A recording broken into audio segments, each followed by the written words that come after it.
Calls for more people to learn, recognise and report signs of domestic and sexual abuse.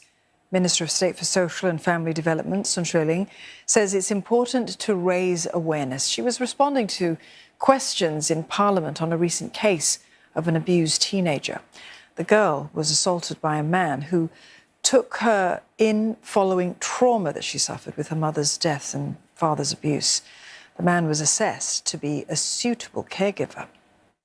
We want to make sure that where there is opportunity for the child to be in the community, and should he or she decide to disclose this abuse, that he or she is able to reach out for help, and we hope that members of the public will recognize what the sign means, and please call the Family Violence, the National Anti-Violence and Sexual Harassment Helpline, or reach out to SSOs, Family Violence Specialist Centres, our Protection Specialist Centres.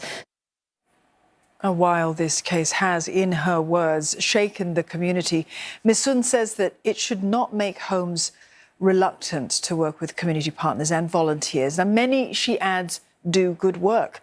She also highlights that the adoption system has measures in place, including background checks and supervised visits. One MP also cautions against making the adoption process even more difficult. I wonder whether the ministry will look, even as they review their processes, to protect the child, not to go too far in the other direction and make the process of adoption more onerous, especially for those of children that result from second marriages.